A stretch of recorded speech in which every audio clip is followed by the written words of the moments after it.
ورحمۃ اللہ وبرکاتہ۔ الحمد للہ رب العالمین والصلاة والسلام علی سید الانبیاء والمرسلین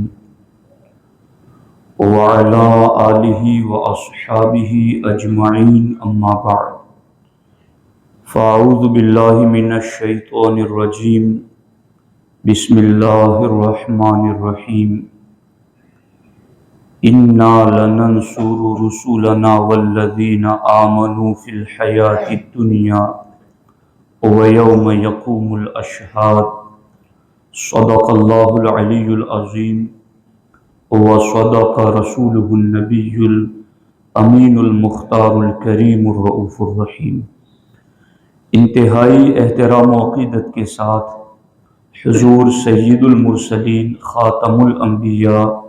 شفیع المذنبین، رحمت للعالمین، خاتم المعصومین، راحت العاشقین، صلی اللہ تعالی علیہ وآلہ واصحابہ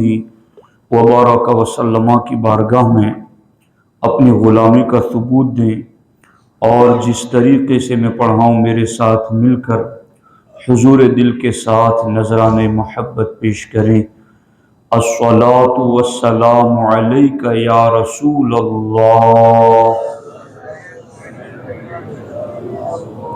الصلاۃ والسلام علیک یا حبیب اللہ،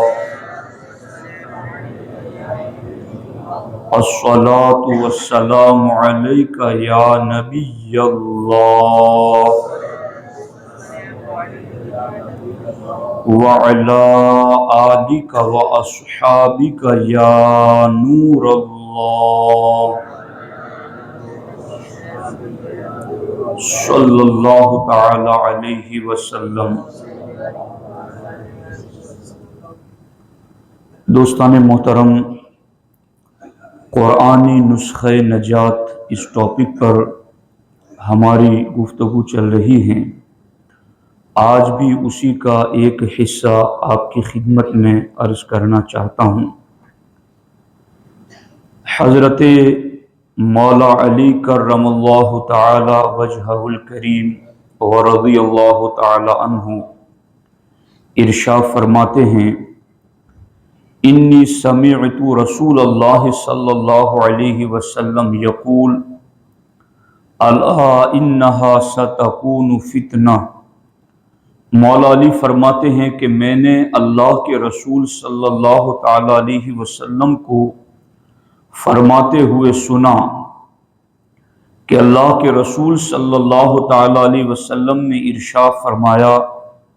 انہا ستکون فتنۃ، اے لوگو سن لو، ان قریب فتنے آئیں گے، آزمائشیں اور مصیبتیں آئیں گی۔ تو حضرت مولا علی رضی اللہ تعالی عنہ فرماتے ہیں، فَقُلْتُ مَا الْمَخْرَجُ مِنْهَا یا رسول اللہ صلی اللہ علیہ وسلم۔ حضرت مولا مرتضیٰ عرض کرتے ہیں، حضور تو پھر ان فتنوں سے کیسے نکلا جائے، ان فتنوں سے نکلنے کا راستہ کون سا ہوگا؟ تو ہمارے آقا علیہ الصلوۃ والسلام نے فرمایا، کتاب اللہ، ان فتنوں سے نکلنے کا راستہ قرآن مجید ہے۔ فیہ نبأ ما کان قبلکم وخبر ما بعدکم۔ اللہ کے رسول علیہ السلام نے ارشاد فرمایا، اس لیے کہ قرآن مجید میں اگلی امتوں کی خبریں بھی اللہ نے ذکر فرما دی ہیں، اور قیامت تک آنے والی خبروں کا بھی اللہ نے قرآن میں ذکر فرما دیا ہے۔ تو یہ قرآن تمہیں بتائے گا کہ تمہیں آزمائشوں سے نکلنا کیسے ہے، چونکہ اگلی امتوں کا بھی اس میں ذکر ہے، اور بعد میں قیامت تک آنے والے حالات کا بھی اس میں ذکر ہے۔ تو ستکون فتنۃ، فتنے تو آئیں گے، آزمائشیں آئیں گی، ایمان، عقید، عمل دونوں کی حیثیتوں سے تمہارے اوپر آزمائشیں اور فتنے آئیں گے۔ مگر ان سے اگر تمہیں نکلنا ہے تو پھر تمہیں قرآن مجید کو دیکھنا ہوگا، چونکہ قرآن میں اگلی امتوں کے واقعات بھی ہیں جن میں اللہ نے تمہارے لیے نصیحتیں رکھی ہیں کہ وہ جن کاموں کی بنیاد پر تباہ ہوئے تھے تم وہ کام نہ کرنا، اور اللہ نے تمہارے لیے قیامت تک کے علوم کا ذخیرہ بھی اسی قرآن میں رکھا ہے کہ تم نے ان کی بدعملیوں کو نہیں اپنانا، تمہیں ان ہدایات پر عمل کرنا ہے جو ہم نے تمہارے لیے قرآن میں نازل فرمائی ہیں۔ اب اس سلسلے میں آج کے اس جمعۃ المبارکہ میں آپ کے سامنے حضرت ہود علیہ السلام کی قوم عاد کے حوالے سے قرآن کی چند باتیں آپ کی خدمت میں رکھنا چاہتا ہوں۔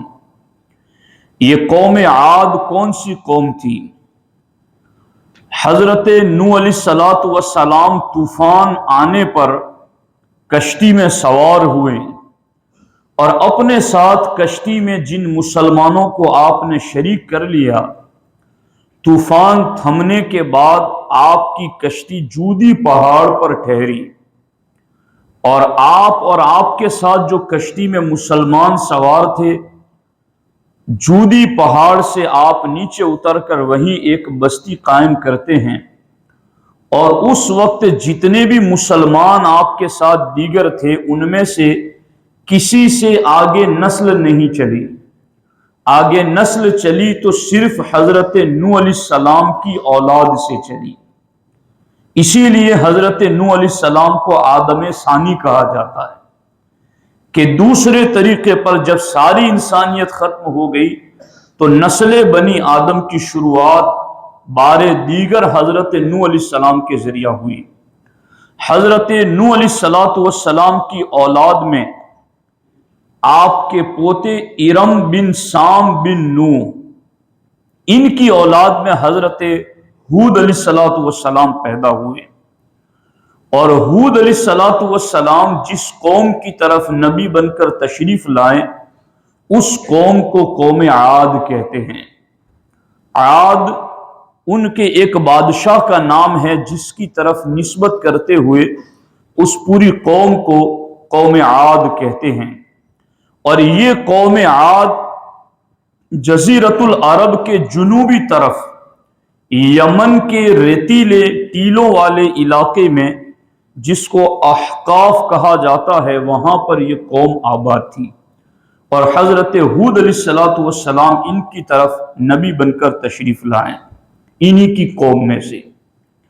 اب یہ قوم کیسی تھی؟ عاد قوم کو کیسی تھی؟ میں یہ جو پڑھ کے سنا رہا ہوں میں بھی ایک مقصد کے تحت سنا رہا ہوں، اور آپ لوگ بھی اس حیثیت سے سنیں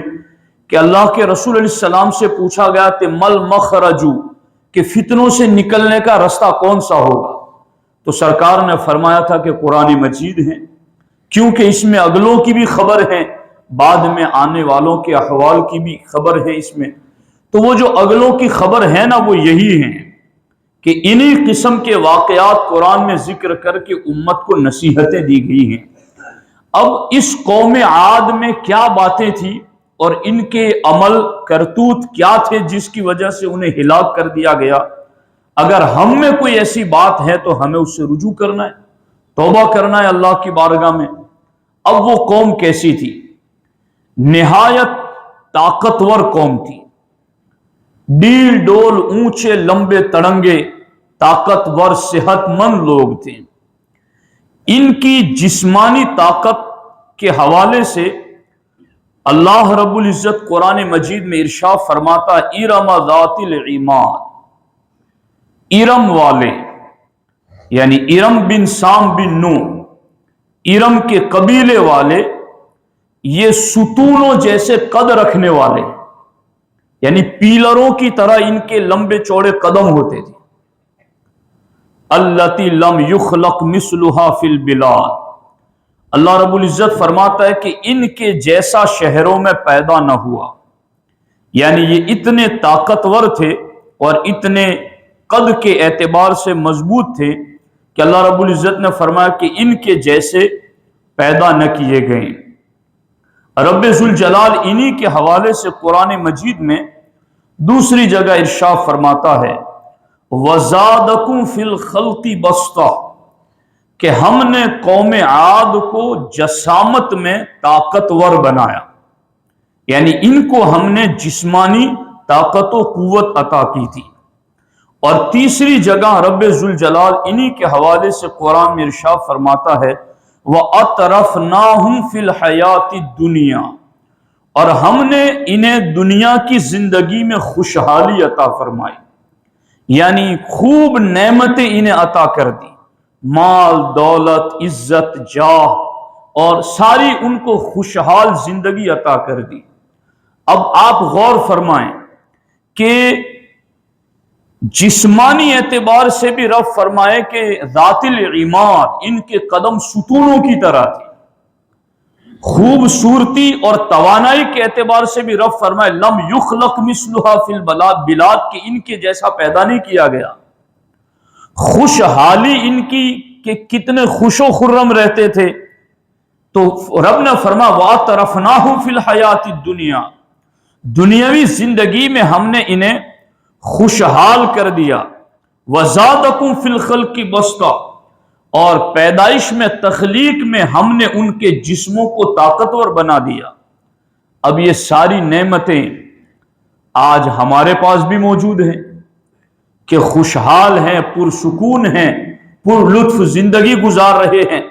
رب کی دی ہوئی ان گنت نعمتوں کو صبح و شام استعمال کرتے ہیں۔ ان کے پاس بھی یہ ساری نعمتیں تھیں، مگر انہوں نے آگے کیا کیا اور پھر ان کے ساتھ کیا کیا گیا،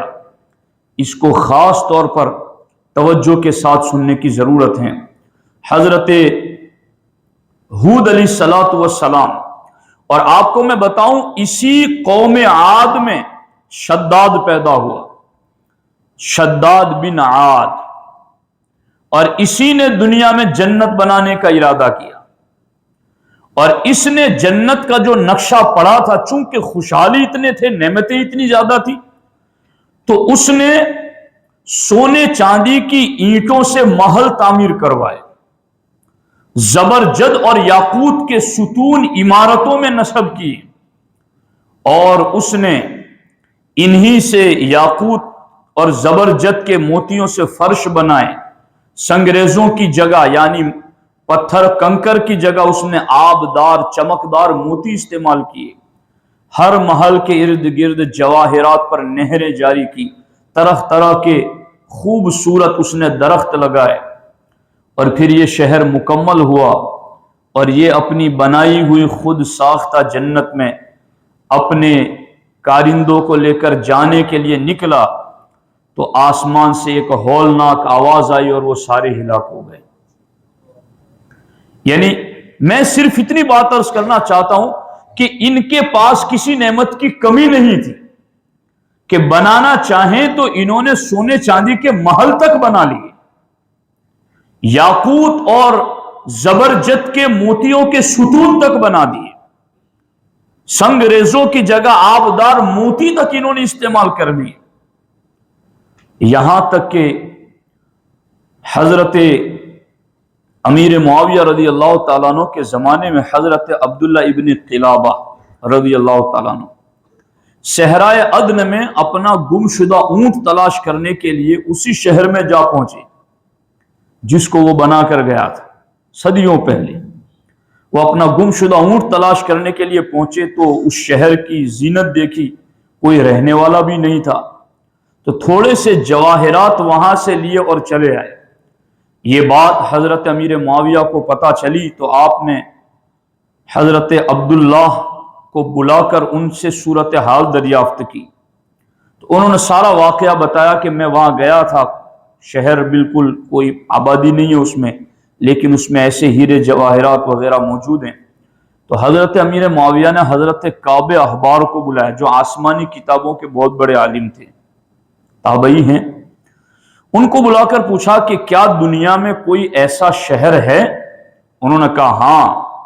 اس کا بھی اشارتاً قرآن میں ذکر ملتا ہے، اور یہ شہر شداد بن عاد نے بنایا تھا۔ اور وہ عذاب الہی سے ہلاک ہو گئے۔ اب حضرت کعب احبار نے جو بات سنائی نا وہ قابل توجہ ہے۔ پوچھنے پر بتا دیا کہ ایسا شہر زمین پر ہے جس کا قرآن میں بھی اشارتاً ذکر ہے۔ پھر انہوں نے کہا کہ اے امیر معاویہ رضی اللہ تعالیٰ عنہ، آپ کے زمانے میں ایک مسلمان سرخ رنگ والا یعنی لال رنگ کا ہوگا، نیلی آنکھوں والا، چھوٹے قد کا، جس کے ابرو پر ایک تل ہوگا، یہ اپنے اونٹ کی تلاش میں اس شہر میں داخل ہوگا۔ اور پھر جب ان کے سامنے حضرت عبداللہ ابن قلابہ تو جا کے آئے تھے، وہاں کا سارا قصہ انہوں نے ہی تو امیر معاویہ کو سنایا تھا، جس کی سند انہیں کعب احبار سے ملی۔ تو کعب احبار کے سامنے جب عبداللہ ابن قلابہ کو کیا گیا تو انہیں دیکھ کر کے حضرت کعب احبار نے فرمایا خدا کی قسم یہی وہ شخص ہے۔ کہا جب تم کہہ رہے ہو تو میں خود جا کے آیا ہوں اور میں نے ہی شہر کا پتہ حضرت امیر معاویہ کو دیا ہے۔ الحاصل وہ اتنی خوشحال قوم تھی، لیکن اب ان کے کیا عمل تھے جس کی وجہ سے انہیں تباہ کر دیا گیا۔ حضرت ہود علیہ السلام نے انہیں اللہ کی طرف بلایا کہ تم بت پرستی چھوڑ دو، تم فسق اور فجور چھوڑ دو،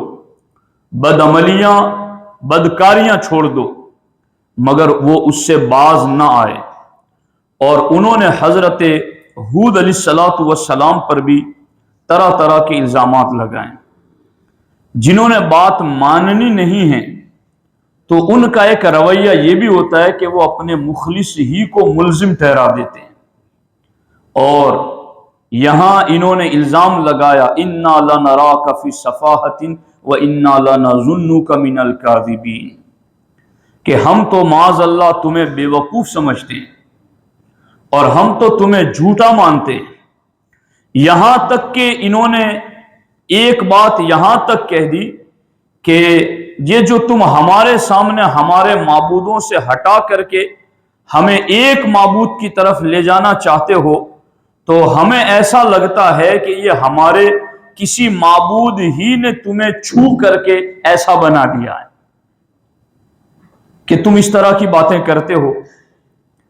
حضرت ہود علیہ السلام نے ان کو مسلسل نصیحتیں کی، لیکن ان نصیحتوں کے جواب میں انہوں نے حضرت ہود علیہ السلام کے سامنے یہ بات رکھی کہ اے ہود علیہ السلام، آپ ہمیں نصیحت کریں یا نہ کریں، ہم آپ کی بات ماننے والے نہیں ہیں۔ اور پھر آپ نے مسلسل اس کے باوجود بھی نصیحتیں ان کے سامنے جاری رکھی، تو پھر انہوں نے حضرت ہود علیہ السلام پر مزید دوسرے الزامات لگائے۔ اور حضرت ہود علیہ السلام کے سامنے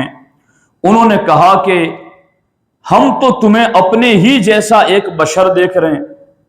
ما ھذا الا بشر مثلکم، کہ ہم تو تمہیں اپنے ہی جیسا بندہ مانتے تو تمہیں لیڈر کیسے مان لے، تمہیں نبی کیسے مان لے؟ کیوں نہیں ایسا ہوتا کہ تم بھی فرشتوں کی طرح کھانے پینے سے بے نیاز ہوتے اور تمہارے ساتھ بھی کوئی فرشتے اترتے آسمان سے؟ اس قسم کی باتیں بھی انہوں نے حضرت ہود علیہ السلام کے سامنے کی۔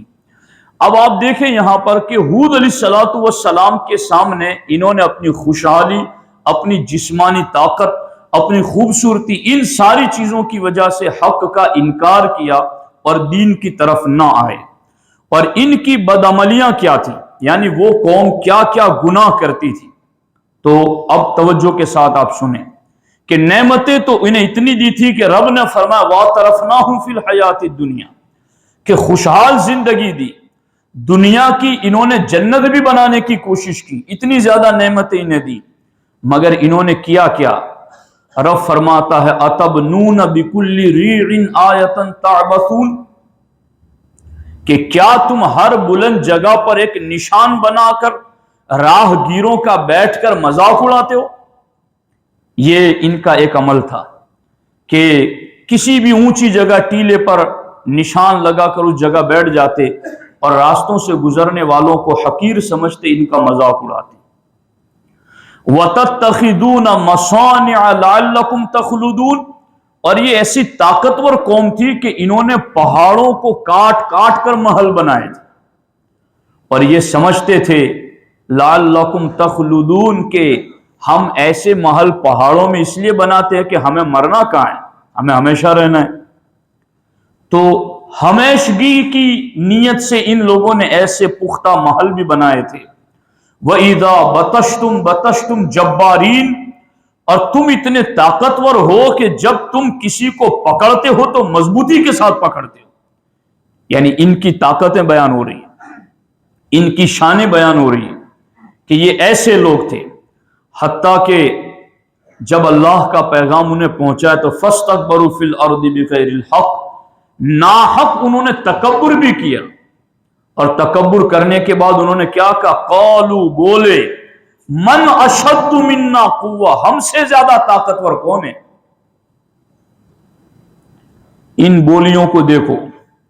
اور اپنے حالات کا جائزہ لو۔ جسمانی خوشحالی، جسمانی طاقت، خوبصورتی، دنیاوی نعمتیں، اور پھر ان نعمتوں کی وجہ سے کسی کا مذاق اڑانا، محل بنا کر یوں سوچنا کہ ہمیں مرنا ہی نہیں ہے، اور یوں طاقتور کہ کسی کو پکڑے تو وہ چھوٹ نہ سکے ان کی پکڑ سے، اتنے ان کے سورسز اور اتنی ان کی دولت، اور پھر وہ دعوے بھی کرے من اشد منا قوہ، ہم سے بڑا طاقتور کون ہے؟ اللہ تعالیٰ نے فرمایا اولم یروا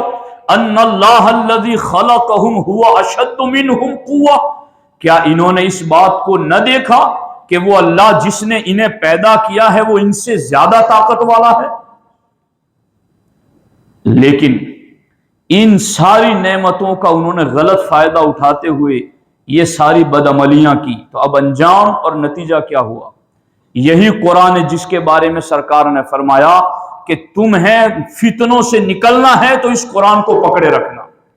اب یہ قرآن کیا کہہ رہا ہے وہ دیکھنا آپ۔ اب ان کے سامنے جب کہا گیا، نصیحتیں بھی کی گئی، تو سامنے سے کہتے تھے سواء علینا اوعظت ام لم تکن من الواعظین، آپ ہمیں نصیحت کریں یا نہ کریں ہمارے لیے دونوں برابر ہیں، ہم ماننے والے تو ہیں نہیں۔ اس طرح کی شرکشی انہوں نے کی، تو پھر اب ان کے اوپر عذاب کس طریقے سے آیا اور ان کو کس طریقے سے تباہ و برباد اور ہلاک کر دیا گیا، رب ذوالجلال اس کا ذکر قرآن مجید میں کئی مقامات پر ارشاد فرماتا ہے۔ حضرت ہود علیہ السلام نے کہا رب انصرنی بما کذبون، میرے رب میری مدد فرمائیے، قوم مجھے جھٹلا رہی ہے۔ یعنی آج بھی کئی کلمہ پڑھنے والے مسلمان بھی آپ کو ایسے مل جائیں گے کہ دین کی یہ باتیں بتائی جائے گی تو یہ اتنے زیادہ دنیا میں ڈوب چکے ہیں کہ انہیں یہ باتیں کس سے کہانیاں لگتی ہیں۔ جب دین کی بات سنائی جائے تو انہیں لگتا ہے کہ یار یہ کس زمانے کی باتیں کر رہے ہیں۔ تو یہی تو سوچ تھی ان ہلاک ہو جانے والی قوموں کی۔ تو اب رب انصرنی، اے اللہ میری مدد فرمائیے، قوم مجھے جھٹلا رہی ہے۔ اللہ تعالیٰ نے فرمایا اما قلیل لیصبحن نادمین، تھوڑی دیر میں یہ پچھتانے والے ہو جائیں گے۔ اور اس کے بعد اس قوم کے اوپر جب عذاب آیا تو گھنے بادلوں کی صورت میں 3 سال تک اس قوم کو قحط سالی میں مبتلا رکھا گیا، اور ان کی عورتوں کو بانجھ کر دیا گیا، اور 3 سال کے بعد انہوں نے اپنا بندہ حرم بھیجا تاکہ وہاں جا کر دعا کریں۔ اس نے شراب پی وہاں پر، اور وہاں جا کر اس نے دعائیں کی، تو پھر گھنا بادل آیا اور اس کو کہا گیا تو چن لے اس میں سے جس بادل کو چاہیں، تو کالا سیاہ بادل اس نے چنا، اور پھر اس سے اتنی تیز ہوا چلی، اور پھر وہی بادل چلا قوم عاد کی طرف۔ تو اللہ رب العزت قرآن میں فرماتا فلما رأوہ، جب قوم عاد نے اس کالے اور گھنے بادل کو دیکھا، عارضا مستقبل اودیتہم، کہ جو بادل ان کی وادیوں کی طرف، ان کی علاقے کی طرف آ رہا تھا، قالوا، تو بول پڑے ھذا عارض ممطرنا، کہ یہ بادل تو ہمیں سیراب کرنے کے لیے آ رہا ہے۔ اللہ تعالیٰ نے فرمایا بل ہوا مستعجلتم بہ، یہ سیراب کرنے کے لیے نہیں، یہ وہ عذاب ہے جس کی تم نے جلدی کی تھی، کہ تم میرے پیغمبر سے کہہ رہے تھے کہ یہ واقعات ہمیں مت سناؤ، لے آؤ اگر تم سچے نبی ہو تو ہم پر عذاب۔ تو اب یہ جو تم نے جلدی کی تھی تو اسی کا عذاب ہے۔ ریح فیہا عذاب علیم، یہ ایک آندھی ہے جس میں دردناک عذاب ہے۔ اللہ رب العزت قرآن میں فرماتا ہے جب ان پر وہ عذاب آیا فَأَخَذَتْهُمُ الصَّيْحَةُ، تو سچی چنگھار نے انہیں پکڑ لیا، خوفناک آواز آئی اس بادل میں سے، فَجْعَلْنَاهُمْ غُثَاءً، تو ہم نے انہیں سوکھی ہوئی گھاس کی طرح بنا دیا۔ یہ قرآن کی آیتیں ہیں۔ اور دوسری جگہ قرآن میں فرمایا اِنَّا أَرْسَلْنَا عَلَيْهِمْ رِيحًا صَرْصَرًا فِي يَوْمِ نَحْسٍ مُسْتَمِرٍ، کہ ہم نے ان پر ایسے دن میں ایک سخت آندھی بھیجی جس کی نحوست ان پر ہمیشہ کے لیے رہی، تنزع الناس كأنهم اعجاز نخل منقعر، رب فرماتا ہے کہ وہ آندھی لوگوں کو یوں بکھیرتی جا رہی تھی گویا وہ اکھڑی ہوئی کھجوروں کے تنے ہو، ایسے وہ ہوا ان کو ادھر سے ادھر پھینک رہی تھی۔ اور رب ذوالجلال قرآن میں دوسری جگہ ارشاد فرماتا ہے اِلَّا جَعَلَتْهُ كَالرَّمِيمِ، کہ انہیں گلی سڑی ہوئی چیزوں کی طرح کر دیا۔ تیسری جگہ رب فرماتا ہے سَخَّرْنَا عَلَيْهِمْ سَبْعَ لَيَالٍ وَثَمَانِيَةَ أَيَّامٍ،